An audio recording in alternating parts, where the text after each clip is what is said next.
রাজনীতি আর উন্নয়ন দুটোতেই গতি চাই। রাজনীতি বিজেপির স্বার্থে আর উন্নয়নটা চাই রাজ্যের স্বার্থে। আগের সরকারের মতো বর্তমান রাজ্য সরকারও নারী কল্যাণে যতটা জোর দিয়েছেন ততটা পুরুষদের জন্য নয়। কেন? পুরুষেরা কি একেবারেই ফেলনা? সবটাই কি তবে শুধু মহিলা ভোট একত্রিত করার জন্য? স্বাস্থ্য সাথী প্রকল্পের নামে ভাওতা আর কতদিন চলবে? মমতা যা করে গেছেন সেটাই কি চলবে নাকি এই পরিবর্তনের সরকারের আমলে? মমতা বন্দ্যোপাধ্যায় সততার প্রতীক নামে যে ভুল করে গেছেন, যে ফাঁদ পেতে গেছেন, তাতেই কি পা দেবেন নতুন মুখ্যমন্ত্রী শুভেন্দু অধিকারী? রাজ্যবাসীর স্বাস্থ্য বীমা নিয়ে সম্প্রতি তিনি বড় ঘোষণা করেছেন, জানিয়েছেন যারা আয়ুষ্মান প্রকল্পের সুবিধা পাবেন না তাদের মুখ্যমন্ত্রী স্বাস্থ্য বীমা আওতায় সুবিধা দেওয়া হবে। খুব ভালো কথা, কিন্তু স্বাস্থ্য সাথী কি আগের মতোই চলবে নাকি সবটা উঠে যাবে? আর আগের মতো যদি চলে, এই সেই বিমা নীতি, যেই বিমা নীতির জন্য মানুষের কাছে স্বাস্থ্য সাথী আসলে স্বাস্থ্য শত্রু হয়ে গিয়েছিল, তার তো কোনো পরিবর্তনই হবে না। মমতা ঠকিয়েছেন রাজ্যের মানুষকে, আর সেই পথেই যদি এই সরকার চলে তাহলে আরো বেশি করে ঠকতে হবে, ঠকে যেতে হবে। এই প্রতিবেদন অনেকের কাছে সরিয়ে দিতে যারা এখনো শুধুই দর্শক, তাদের বলবো সাবস্ক্রাইব করুন। পিনাক্কি বলছে কিভাবে স্বাস্থ্য সাথীর মাধ্যমে গোপনে ঠকানো চলেছে, এবং সেটা যদি চলতে থাকে আগামী দিনেও ঠকতে হবে, সেটা জানতে দেখুন ও শুনুন পিনাক্কি বলছে, জার্নালিজম ফর ভারত। মুখ্যমন্ত্রী শুভেন্দু অধিকারী সম্প্রতি ঘোষণা করেছেন আয়ুষ্মান ভারত যারা পাবেন না তারা পাবেন মুখ্যমন্ত্রী স্বাস্থ্য বীমা যোজনা। এই প্রকল্পে 5 লাখ টাকা পর্যন্ত বিমার সুবিধা পাওয়া যাবে। আয়ুষ্মানের মতো সংশ্লিষ্ট যে বিমাটির কথা তিনি বলছেন তার সুবিধাও ভারতের যে কোনো হাসপাতালে গেলেই পাবেন এই রাজ্যের মানুষেরা। খুবই ভালো ঘোষণা, কিন্তু আমার প্রশ্ন হচ্ছে এই যে মুখ্যমন্ত্রী স্বাস্থ্য বীমা, সেটা কি সকলের জন্য? মানে রাজ্যের যাদের দরকার পড়ে না তারাও কি পাবেন? যেটা তৃণমূল আমলে করে দেওয়া হয়েছিল, রাজ্যের ওপরে বিপুল বোঝা চাপিয়ে দেওয়া হয়েছিল। যারা যোগ্য নয় তারাও পাচ্ছিলেন, মানে সুবিধা পাচ্ছিলেন না, স্বাস্থ্যসাথীর কার্ডটা পাচ্ছিলেন। একই সঙ্গে আমার প্রশ্ন, আমরা কি একবার সার্ভে করে দেখতে পারি না এই রাজ্যের কত পরিবার রয়েছে যারা ইতিমধ্যেই নিজস্ব স্বাস্থ্য বীমা করেছেন? তাদেরকে যদি বাদ দেওয়া হয় তাহলে সত্যি যাদের প্রয়োজন তারা স্বাস্থ্য সাথীর সুবিধা ঠিক মতো নিতে পারবেন। এবং স্বাস্থ্য সাথীর নাম বদলে যদি মুখ্যমন্ত্রী স্বাস্থ্য বীমা বা স্বাস্থ্য যোজনা কিছু একটা হয়, আর সিস্টেমটা যদি একই থাকে, তাহলে কি শুভেন্দু অধিকারী আদৌ বা তার সরকার আদৌ রাজ্যের মানুষের ভালো করতে পারবেন, নাকি আগের মতোই দুর্নীতি চুরি এসবগুলো চলতে থাকবে? আমাদের রাজ্যে কাউকে না জানিয়ে স্বাস্থ্য বীমার মোড চেঞ্জ করে দিয়েছিলেন মমতা বন্দ্যোপাধ্যায়। একটা চালাকি করেছিলেন, সেই চালাকিটা কি বন্ধ করবেন শুভেন্দু অধিকারী? তা না হলে তো যা ছিল তাই থাকবে। রাজ্য জুড়ে এখন আয়ুষ্মান ভারত প্রকল্পের অন্তর্ভুক্তি চলছে, জেলায় জেলায় ফর্ম পূরণ করছেন সাধারণ নাগরিকেরা।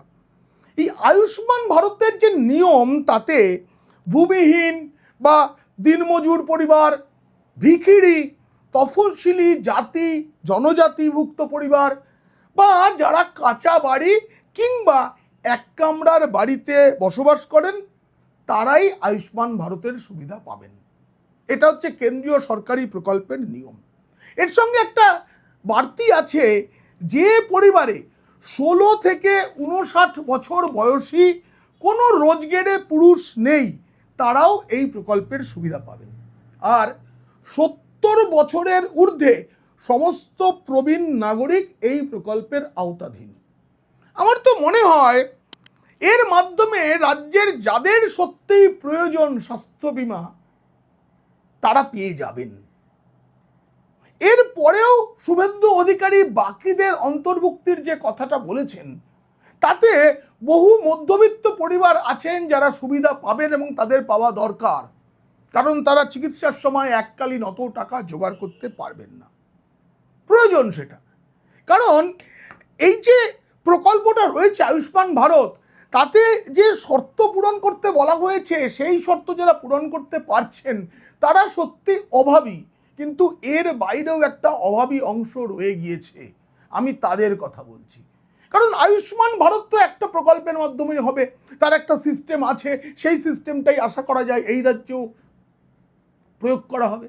কিন্তু স্বাস্থ্য সাথীর জন্য মমতা বন্দ্যোপাধ্যায় যে ফাঁদ পেতে গেছেন, সেই ফাঁদে যদি শুভেন্দু অধিকারীও পা দেন, তাহলে কিন্তু রাজ্যের মানুষের আশা পূরণ হবে না। সেটা আমি বিস্তারিত বলবো, তার আগে একটা অন্য কথা মাথায় এলো, সেটা একটু বলে রাখি।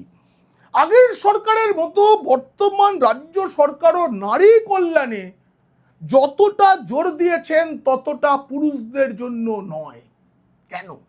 অন্নপূর্ণা ভাণ্ডার থেকে বিনামূল্যে মহিলাদের বাসে সফর, সরকারি বাসে, এটা খুবই ভালো সিদ্ধান্ত, প্রয়োজন ছিল, মহিলাদের এগিয়ে নিয়ে আসা দরকার। কিন্তু সব মহিলাকে কি, এই প্রশ্নটা কিন্তু উঠছে।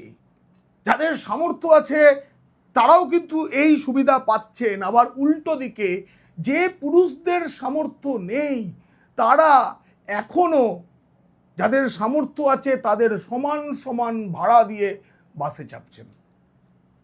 পুরুষেরা কি একেবারেই ফেলনা? সবটাই কি তবে শুধু মহিলা ভোট একত্রিত করার জন্য? এই প্রশ্ন উঠছে এবং উঠবে। মনে রাখতে হবে, এবারের নির্বাচনেও বিজেপির ঝুলিতে বেশি পড়েছে পুরুষ ভোট। তাই একটা ছোট্ট প্রস্তাব, বেশিরভাগ সংসারের হাল ধরা পুরুষদের কথা ভেবে কোনো ব্যতিক্রমী সিদ্ধান্ত কি এই রাজ্য সরকার নিতে পারে না? এই সমাজে পুরুষের উপরে নির্যাতনটাও কিন্তু কম নয়। মহিলা কমিশন তো আছে সব রাজ্যে রাজ্যে, এ রাজ্যে কি একটা পুরুষ কমিশন গঠন করা যায় না? অনেকের মনে হবে অবান্তর প্রশ্ন, কিন্তু এটা মনে রাখা দরকার যে নারী পুরুষ সমান সমান করবার জন্য শুধু নারীকে এগিয়ে দিতে থাকলে সমাজের মধ্যে কিন্তু একটা বৈষম্য তৈরি হবে, যা কাঙ্ক্ষিত নয়। হ্যাঁ, আমি একটু অন্য বিষয়ে চলে গিয়েছিলাম, কারণ অনেক প্রশ্ন শুনতে শুনতেই বিষয়টা মনে পড়লো, তাই বললাম। আবার স্বাস্থ্য সাথী এবং আয়ুষ্মান ভারত প্রসঙ্গে ফেরা যাক। ইতিমধ্যেই কেন্দ্রীয় সরকার 976 কোটি টাকা শুভেন্দু অধিকারী সরকারকে দিয়েছে আয়ুষ্মান ভারত প্রকল্প করার জন্য। এটা নরেন্দ্র মোদী সরকারের একটা প্রকল্প, তার জন্য দিয়েছে, তাতে রাজ্যেরও কিছু ভাগ থাকবে, সেটা নিয়ে কাজ হোক। কিন্তু এই যে রাজ্যে স্বাস্থ্য সাথী প্রকল্পে নানা রকমের কারচুপি অব্যবস্থা করে রেখে গিয়েছে আগের সরকার, সেটাকে নির্মূল করতে না পারলে যে প্রকল্পই আসুক, রাজ্যের মানুষের কাছে ভোগান্তি ভোগান্তি আর ভোগান্তি থাকবে। বেশিরভাগ হাসপাতাল সরকারি বিমার এই স্বাস্থ্যসাথী কার্ড ফিরিয়ে দেয়। ছুটির সময় টাকা নিয়ে গোলমাল হয় এবং টাকা দেওয়া নিয়েও নানা রকমের অনিয়ম চলে। অনেক ক্ষেত্রে স্বাস্থ্য সাথীর কার্ড নিয়ে যারা চিকিৎসার জন্য যান, তাদের চিকিৎসায় গাফিলতির অভিযোগ ওঠে, এগুলো মেনে নিতে হবে। আবার অন্যান্য বেসরকারি বিমার কার্ড নিয়ে যারা বেসরকারি হাসপাতালে যান আর স্বাস্থ্য সাথীর কার্ড নিয়ে যারা বেসরকারি হাসপাতালে যান, তাদের জন্য না, তাদের সাথে ব্যবহারটাও আলাদা, আলাদা কাউন্টার থাকে। একটা জায়গায় চেয়ারে বসিয়ে, গদিমোড়া চেয়ারে বসিয়ে বুঝিয়ে দেওয়া হয় কি কি হবে না হবে, আর একটা জায়গায় লম্বা লাইনে দাঁড়াতে হয়। এই বৈষম্য তো ঘোচাতে হবে, কারণ রাজ্য সরকারের যে প্রকল্প, সেই প্রকল্পের উপভোক্তাদের সমান সম্মান প্রাপ্য। সরকারি বেসরকারি হাসপাতাল তো বটে, এই নার্সিংহোমগুলোর সঙ্গেও তৃণমূল এবং মমতা সরকারের যে দুর্নীতির জাল বিছিয়ে রয়েছে, সেই জাল গোটাতে না পারলে শুভেন্দু অধিকারী যতই বড় বড় প্রকল্পের ঘোষণা করুন, এবারের বাজেটে তিনি অনেক কিছু বলেছেন, কিন্তু কোনোটাই সম্ভব হবে না। খোল নলচে বদলাতে হবে, সেটা কি আদৌ সম্ভব? আমাদের রাজ্যে খুব গালভরা প্রচার করা হতো তৃণমূলের পক্ষে যে স্বাস্থ্যসাথী প্রকল্প, কিন্তু কখনো বলা হতো না কত মানুষ সুবিধা পাচ্ছেন। আমার মনে আছে 2025 সালে 16 সালে তৈরি হয়, মানে শুরু হয় এই প্রকল্প, আর 25 সালে 13ই মার্চ প্রথমবার বিধানসভায় এই সংক্রান্ত তথ্য দেন স্বাস্থ্যের প্রতিমন্ত্রী চন্দ্রিমা ভট্টাচার্য। তিনি বলেছিলেন সেই সময় পর্যন্ত 8,72,57,607 জন এই প্রকল্পের নাম নথিভুক্ত করেছেন। এখানে একটা প্রশ্ন হচ্ছে, এই যে সংখ্যাটা, এই সংখ্যাটা কি আদৌ সত্য ছিল? কেউ যাচাই করেছে? 2023-24 অর্থবর্ষে এই প্রকল্পের জন্য নাকি ব্যয় হয়েছিল 2,694,64,09,631 টাকা। এটা জানিয়েছিলেন তৎকালীন স্বাস্থ্য প্রতিমন্ত্রী চন্দ্রিমা ভট্টাচার্য। কিন্তু এই তথ্য কি আদৌ সত্য? আসলে কোনো যাচাইয়ের সুযোগ ছিল না। সরকার যা বলতো, মানে যা যা মিথ্যা দাবি করত, সব মেনে নিতে হতো। বশংবদ সংবাদ মাধ্যম কোনোদিনও কোনো প্রশ্ন তোলেনি। রাজ্য সরকারের বক্তব্য ছিল স্বাস্থ্যসাথী প্রকল্পের সুবিধা মেলে 2,914টি হাসপাতালে। ওই সময় চন্দ্রিমা জানিয়েছিলেন 2025 সালের ফেব্রুয়ারি পর্যন্ত 8,72,57,607 জন এই প্রকল্পে তাদের নাম নথিভুক্ত করেছেন। এই প্রকল্পের অর্থ বরাদ্দের পরিমাণ ক্রমশ বেড়েছে, ইত্যাদি ইত্যাদি। কিন্তু কত মানুষ সত্যি করে সুবিধাটা পেয়েছিলেন সেই তথ্য রাজ্য সরকার কখনো প্রকাশ করেনি। সেই সময়ে আমি এই স্বাস্থ্যসাথী প্রকল্পের যে ওয়েবসাইট ছিল তা আমি তন্ন তন্ন করে খুঁজে দেখেছি, তার কোথাও এর উল্লেখ নেই, এখনো নেই। খালি কোটি কোটি টাকার হিসেব দেওয়া হয়েছে, খরচ হয়েছে, কিন্তু কারা পেলেন? ভুরি ভুরি অভিযোগ উঠত, তার সমাধান কি হয়েছিল কেউ জানতে পারেনি। সরকার বিধানসভায় একরকমের তথ্য নিয়ে হাজির হয়েছে, আর বাস্তব অভিজ্ঞতা ছিল, দেখুন, স্বাস্থ্যসাথী কার্ড ব্যবহারের একটা নিয়ম আছে। রোগী ভর্তির পরে স্বাস্থ্যসাথী সেলে সেটা জানাতে হয়। বেশিরভাগ ক্ষেত্রে স্বাস্থ্যসাথীর সেল থেকে সাড়া মিলত না, এবং আমি দায়িত্ব নিয়ে বলছি এখনো সেটাই চলছে। রোগী ভর্তির অনুমোদন বা টাকা পাওয়ার বিষয় নিয়ে মারাত্মক ধোঁয়াশা চলছে। নিয়ম অনুযায়ী কোনো রোগী সরকারি হাসপাতালে বা নার্সিংহোমে ভর্তি হলে আধার ও স্বাস্থ্যসাথী কার্ডটা জমা রাখা হয়। এরপর ওই সেল, কথা বলছিলাম, স্বাস্থ্যসাথী সেল, তাদের সঙ্গে যোগাযোগ করা হয়। এরপর কার্ডটি ব্লক করে অনুমোদন দেওয়া হয় প্রশাসনিক স্তর থেকে। চিকিৎসার শেষে বিল যাচাই করে টাকা হাসপাতালের অ্যাকাউন্টে পাঠানো হয়। এটা, এই যে প্রক্রিয়াটা বললাম না কেমন সহজ করে বললাম, আদতে এত সহজ ছিল না, এখনো নেই। আমি বলছি পরিবর্তনের পরেও স্বাস্থ্যসাথীর প্রকল্প নিয়ে মারাত্মক অব্যবস্থা এবং দুর্নীতি চলছে, এবং পরিবর্তনের পরে একই ব্যবস্থা চলার ফলে অনেক বেশি প্রশ্ন উঠছে। কারণ পুরনো ব্যবস্থাতেই নতুন সরকার এখনো পর্যন্ত ভরসা রেখেছে, আর তাতে রোগীদের উদ্বেগ বাড়ছে, রোগীর পরিবারের চিন্তা বাড়ছে। কারণ চিকিৎসা শেষ হয়ে যাওয়ার পর যখন একটা বড় বিল আসছে এবং জানা যাচ্ছে স্বাস্থ্যসাথী সেল জানিয়ে দিয়েছে টাকাটা পাওয়া যাবে না, তখন না মাথায় আকাশ ভেঙে পড়ার মতো অবস্থা হয়। এই যে বহু চর্চিত মমতার আমলের এই স্বাস্থ্যসাথী প্রকল্প, তাতে দেখা যাচ্ছে বিভিন্ন বছরে লাখে লাখে এই প্রকল্পের আওতাধীন নাগরিকের সংখ্যা বেড়েছে বলে দেখানো হয়েছে প্রকল্পটির জনপ্রিয়তা। কিন্তু আপনারা একটু খাতা খুলে দেখুন, পুরনো খাতা খুলে দেখুন।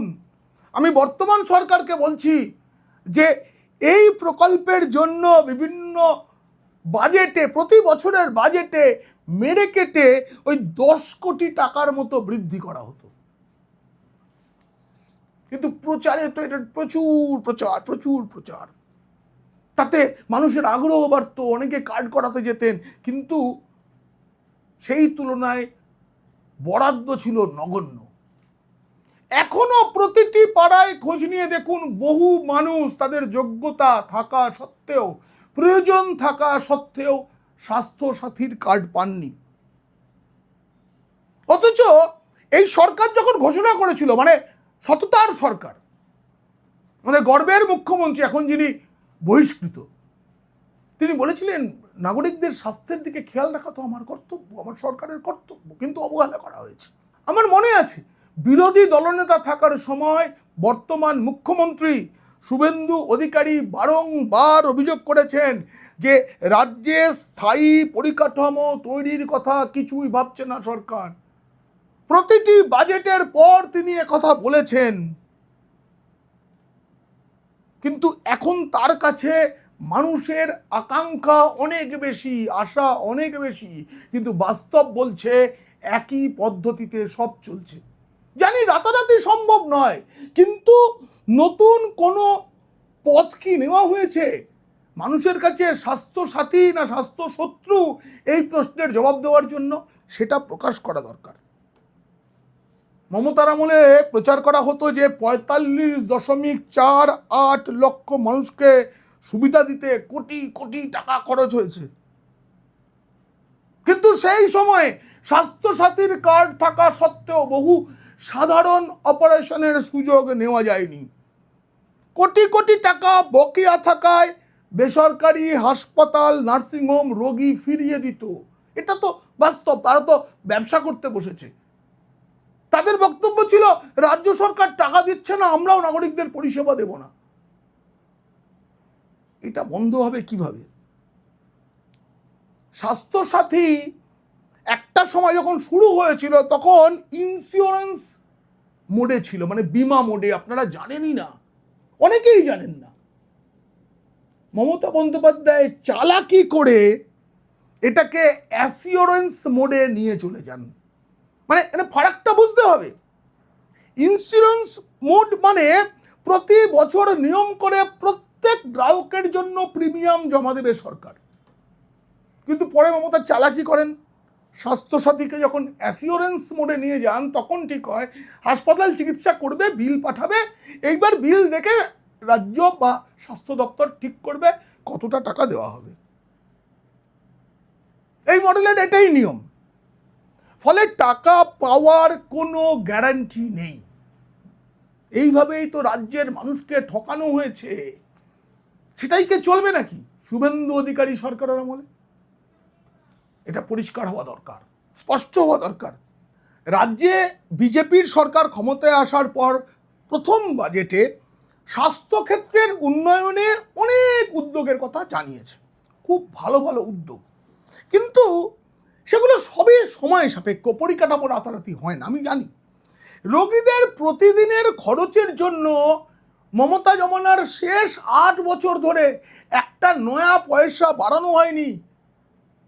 দিনে 4 বেলা হাসপাতালের রোগীদের খাবার দেওয়ার জন্য বরাদ্দ ছিল মাথা পিছু 56 টাকা 54 পয়সা। এতে কি হয় বলুন তো? 56 টাকায় তো একটা ভালো মিল হয় না, আর 56 টাকা 54 পয়সায় 4 বেলা কি করে খাবার মিলবে? নতুন সরকার প্রথম বাজেটেই বলে দিয়েছে এটা বাড়িয়ে 110 টাকা করা হবে দৈনিক। অনেকটা বেড়েছে, প্রায় দ্বিগুণ। কিন্তু মাননীয় মুখ্যমন্ত্রী শুভেন্দু অধিকারীর কাছে আমার প্রশ্ন, এই টাকা ঠিকমতো খরচ হবে তো? 110 টাকা তো সরকার দেবে, রোগীরা 110 টাকার খাবার পাবেন তো?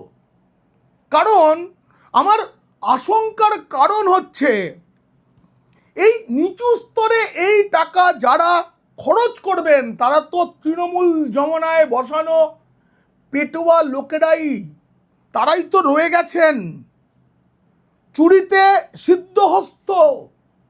সেই সব লোকেরাই কিন্তু যাবতীয় কিছু পরিচালনা করবেন।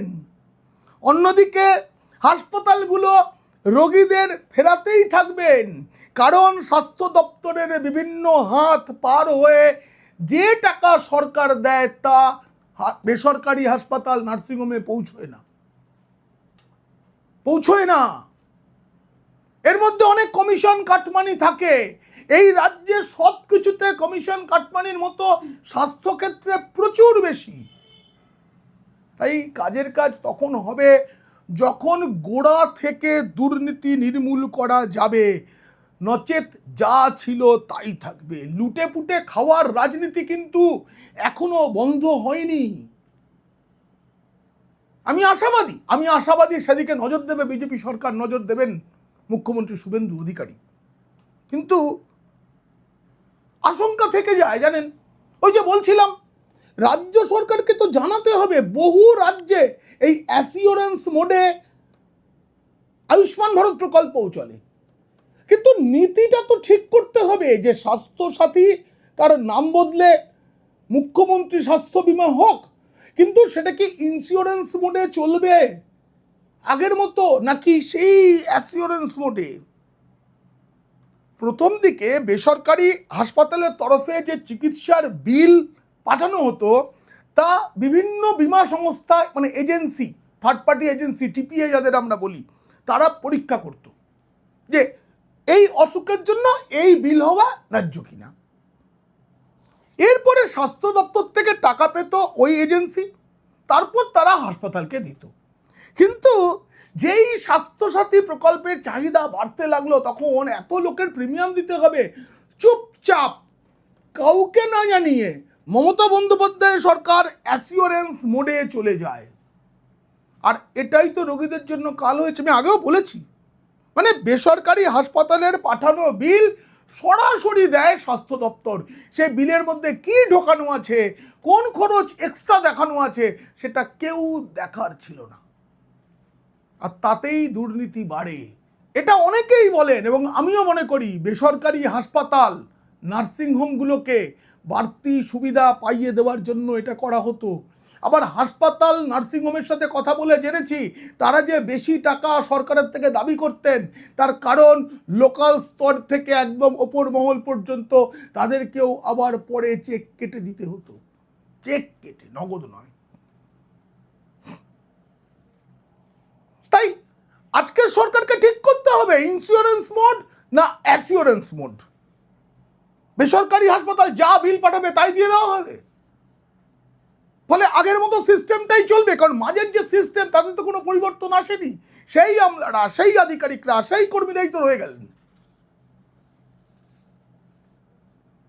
এর ফলে কি হতো, বহু রোগী তারা আশায় আছেন যে স্বাস্থ্যসাথীর কার্ডে অপারেশন হচ্ছে, গোটা টাকাটাই চলে আসবে, চিন্তার কিছু কারণ নেই। কিন্তু ছুটির দিন সকালে জানতে পারলেন টাকাটা আসেনি। আর যদি আসে 5 লাখ টাকা যে বরাদ্দ রয়েছে এই বিমায়, তার মধ্যে একটা অপারেশনেই বা একটা চিকিৎসার জন্যই এত বেশি টাকা খরচ হয়ে যেত যে বাকি বছর চিন্তায় থাকতে হতো। তাই একটা স্বচ্ছ কিছু ঘোষণা করা দরকার। 2024-25 আর্থিক বাজেটে রাজ্য সরকারের পক্ষে বলা হয়েছিল স্বাস্থ্যসাথী প্রকল্পের মধ্যে নিয়ে আসা হবে পরিযায়ী শ্রমিকদের। এর জন্য অন্য রাজ্যে যারা কাজ করতে চলে যান পশ্চিমবঙ্গের মানুষ, সেই শ্রমিকদের জন্য কর্মসাথী পরিযায়ী শ্রমিক পোর্টাল, এই নামে একটা পোর্টাল খুলে তাতে নাম নথিভুক্ত করতে বলা হয়েছিল, মানে করা হবে বলেছিল। কিন্তু সেই কাজটা কি আদৌ হয়েছে? পরিযায়ী শ্রমিকরা কি বাংলার থেকে যারা বাইরে কাজ করতে যাচ্ছেন তারা কি আদৌ স্বাস্থ্যসাথীর সুবিধা পেতেন? এর যাচাই করা দরকার। তো গত সরকারের সব পাপের আগে স্বাস্থ্য ক্ষেত্রের পাপের একটা শ্বেতপত্র প্রকাশ করা দরকার। শিক্ষাক্ষেত্রের পাপ সকলে জানেন, স্বাস্থ্যে এত গোপনে টাকা, এবং আমরা জানি যে স্বাস্থ্য এখন সবচেয়ে বড় ব্যবসা গোটা দেশেই, শুধু পশ্চিমবঙ্গে নয়। পশ্চিমবঙ্গের কিছু কিছু শহর আছে, সেই সব শহরগুলোতে গেলে দেখতে পাওয়া যায় বেসরকারি হাসপাতালের রমরমা, সরকারি বড় হাসপাতাল থাকা সত্ত্বেও। একটা উদাহরণ, ঘাটাল, পশ্চিম মেদিনীপুরের ঘাটাল। তাই আজকে জানা দরকার বলা হয়েছিল স্বাস্থ্যসাথী প্রকল্পের কার্ড কিংবা কার্ড না পাওয়া পর্যন্ত যে ইউনিক রেজিস্ট্রেশন নম্বর, সেটা থাকলে কোনো বেসরকারি হাসপাতাল, নার্সিংহোম কোনো রোগী ফেরাতে পারবে না বলা হয়েছিল। কিন্তু কাজের কাজ হয়েছে কোনোদিনও? রোগীদের স্বাস্থ্যসাথী কার্ড থাকা সত্ত্বেও সেটা প্রত্যাখ্যান করা হয়েছে এমন অভিযোগে কোনো হাসপাতালের বিরুদ্ধে বড় কোনো পদক্ষেপ করা হয়েছে বলে শুনেছেন? শোনেননি। শুধু হুঁশিয়ারি দিয়েছিলেন মুখ্যমন্ত্রী মমতা বন্দ্যোপাধ্যায় সেই সময়ে। সততার প্রতীক তিনি যে সৎ এটা প্রমাণ করার জন্য লোক দেখানো হুঁশিয়ারি দিতেন, আর তলায় তলায় হাসপাতালগুলোকে মদদ দিয়েছেন। দায়িত্ব নিয়ে বলছি, তিনিই মুখ্যমন্ত্রী, তিনিই স্বাস্থ্যমন্ত্রী ছিলেন। তিনি আইন প্রয়োগ করে প্রয়োজনে হাসপাতালের লাইসেন্স বাতিল করা হবে এসব প্রেস কনফারেন্সে বলতেন, বিধানসভায় বলতেন, কিন্তু করেছেন? কলকাতা সহ গোটা রাজ্যের হাসপাতালগুলো, মানে বেসরকারি হাসপাতালগুলো, সরকারি হাসপাতালগুলোর কথা ছেড়েই দিন, তারা রোগীদের বঞ্চনাই করে গেছে। আর বেসরকারি হাসপাতালগুলো যে লুটে পুটে খেয়েছে রোগীদের, তার বিরুদ্ধে কোনো ব্যবস্থা তিনি নিয়েছেন কোনোদিনও? ঠিক একইভাবে বেসরকারি স্কুলগুলো যে পরিমাণে ফিস নেয় তার বিরুদ্ধে তিনি সরব হয়েছেন, তাদের নিয়ে একদম লাইভ মিটিং করেছেন। ক্ষমতায় আসার পরেই কমাতে হবে, এই করতে হবে, সেই করতে হবে, অনেক কিছু বলেছেন। তারপর তাদের ফ্রিতে জমি দিয়েছেন।